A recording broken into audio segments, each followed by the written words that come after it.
abhorrent explanation. Yeah, we're back. We're back on. Is there any way to truncate two live streams so that they still I'm not show sure. as one? I'm not sure. I think on some platforms, I'm not sure. Twitch maybe, but I'm not sure. Well, when I finally start releasing these as videos, yeah, then it'll all be correct, and this whole part will be edited out. Sorry about that, everyone. I don't know if you heard the screaming. That was my lovely wife Courtney. I heard some of it. Yeah. She was fighting a cat. We have a cat who's very old and very sick, and he still wants to destroy everything.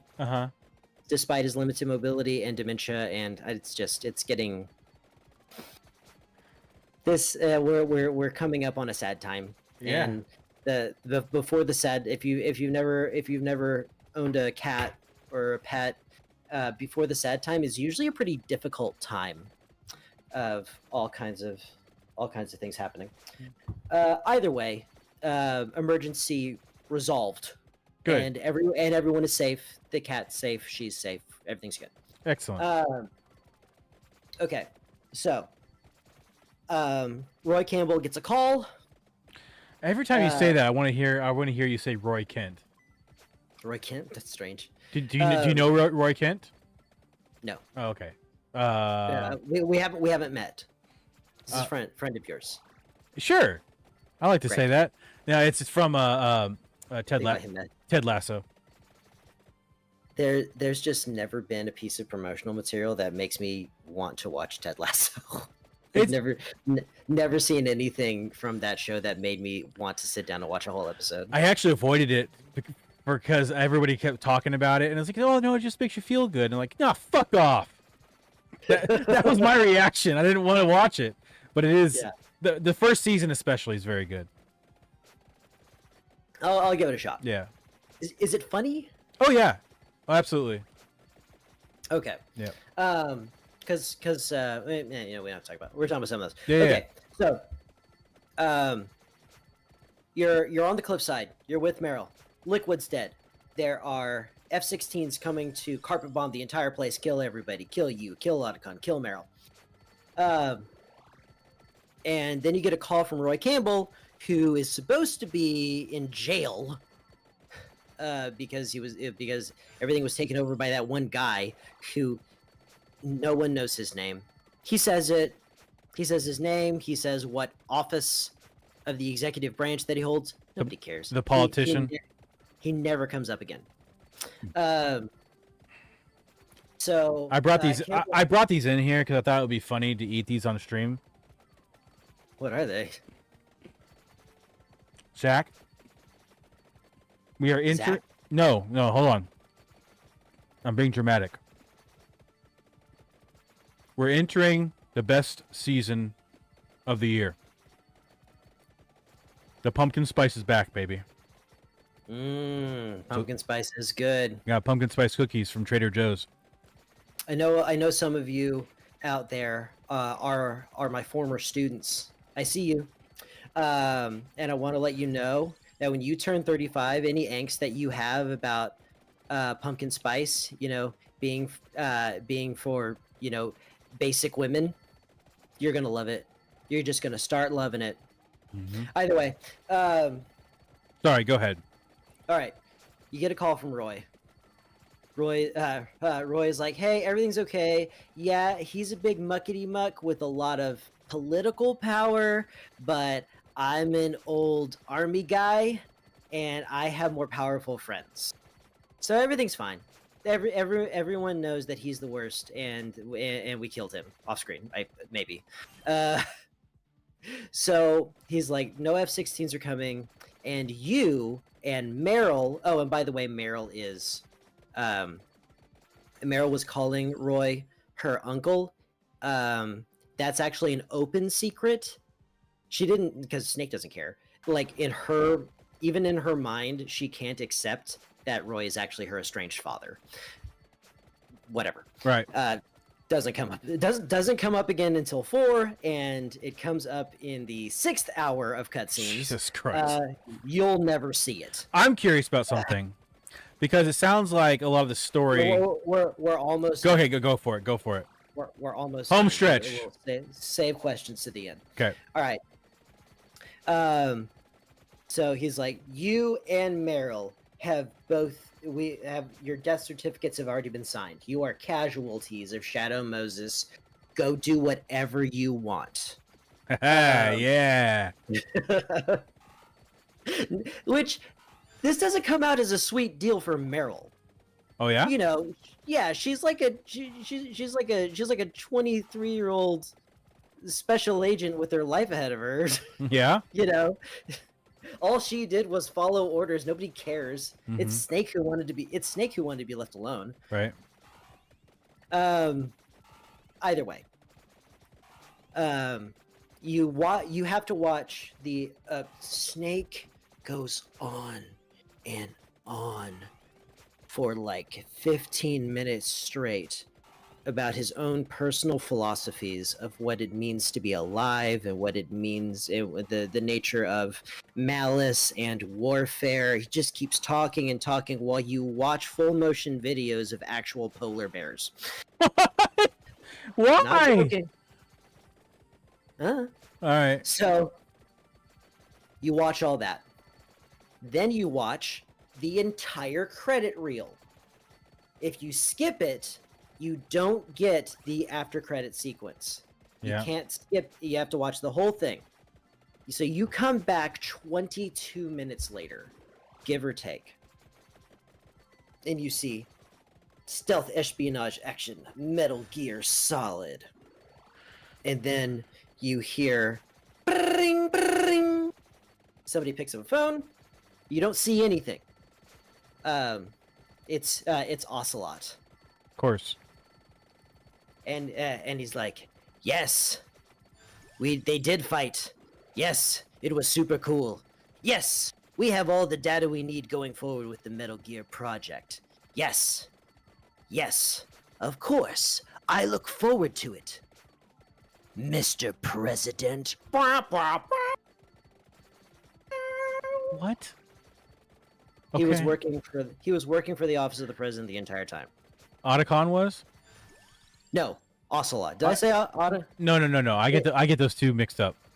Yeah. Wait, but which one's your friend? It's Ocelot, right?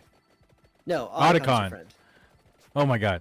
And so who? So which one was it on the phone? Ocelot. Your friend. No. That's Otacon. Oh my god.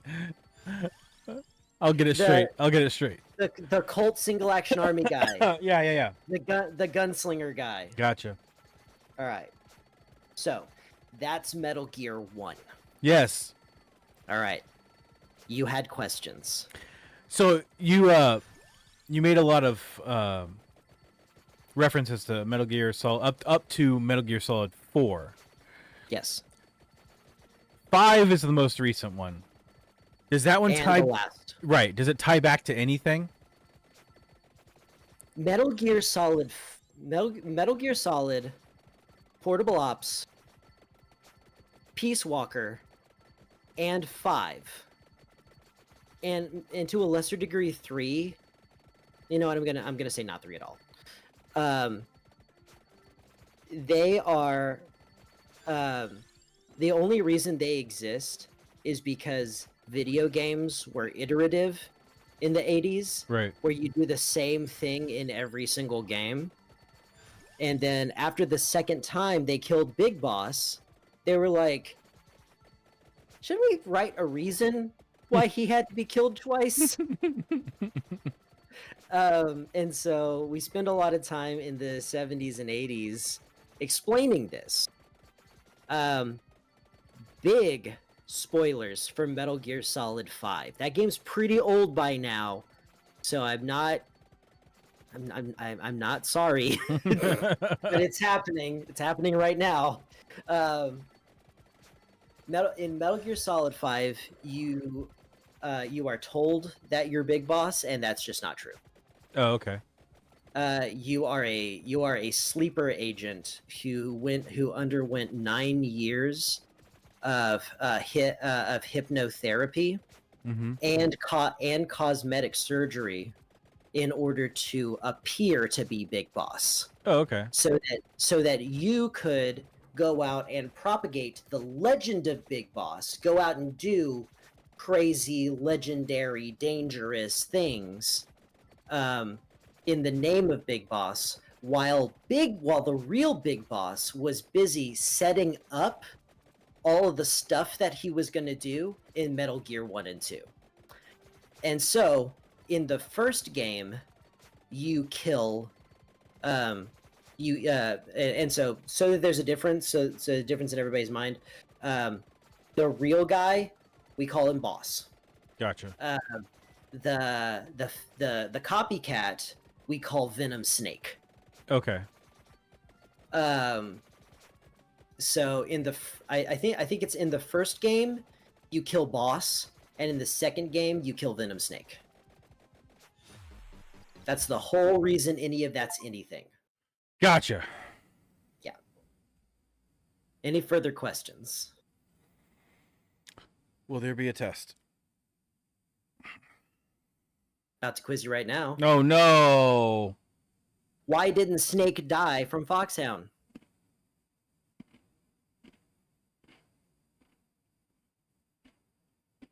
I'm really glad you brought those snacks now. Oh my god. Why didn't he die from Foxhound was his... I'm sorry, Fox die. Why did he not die from the Fox die virus?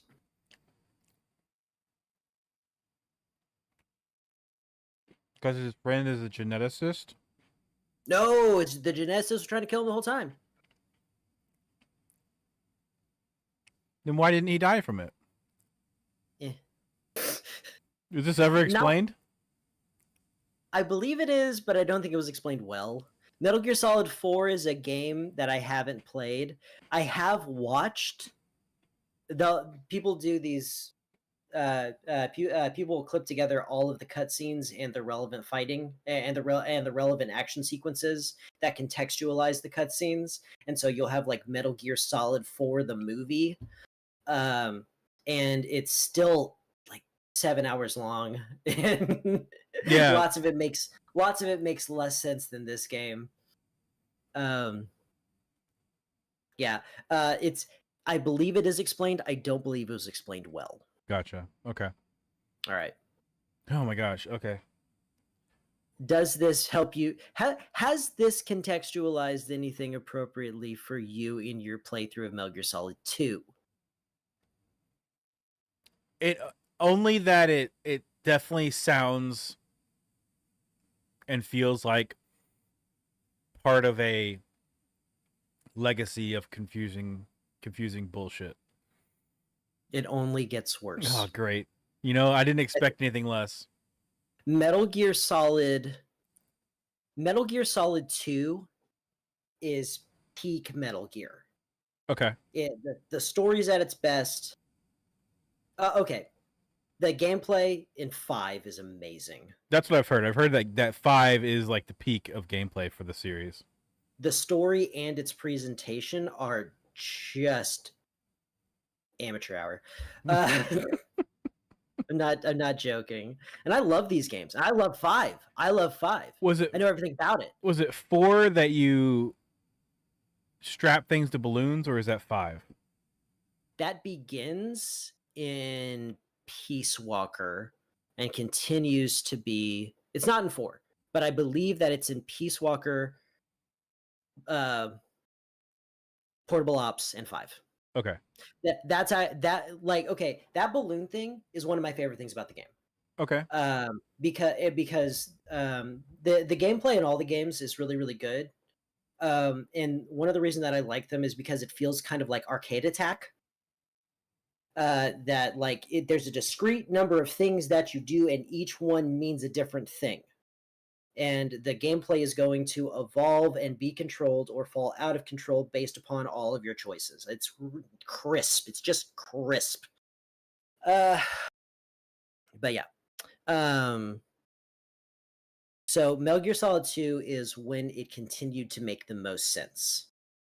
Metal Gear Solid 4 is where everything falls off the reservation. Okay.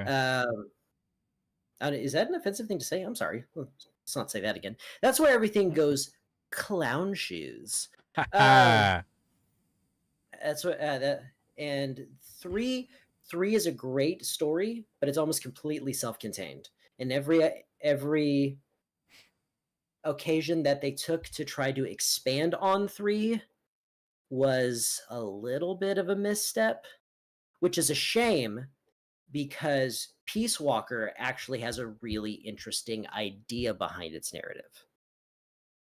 Okay. Are they all worth playing? Yes. Okay. Yeah. Either way, that is Metal Gear Solid. Yeah. Espionage action. I like how we started this. We actually started like 10 minutes early, roughly. And we were like, oh, it could be just a 30-minute episode. It has been over an hour. It's 10:40 now. Wow. Okay. And I was just curious about what the next game on my list, because for those who don't know, we're working off of a list of games I have not played, and I've selected a game for every year starting the year 2000. Final Fantasy IX was kind of a dud as far as streaming goes. Metal Gear Solid, that was 2000. 2001, Metal Gear Solid 2. So our next game, because I was curious, for 2002 is Metroid Prime, which just got a remaster. So that's good. Ooh, the algorithm. Yay! Yeah. And on that note, I think it's time to say goodbye, everybody. Goodbye. Thanks to everybody. Thanks to everybody working behind the scenes in Warlocks Tower. He did it. I'm doing it. It's kayfabe, baby. I love it. Bye. All right. Good night.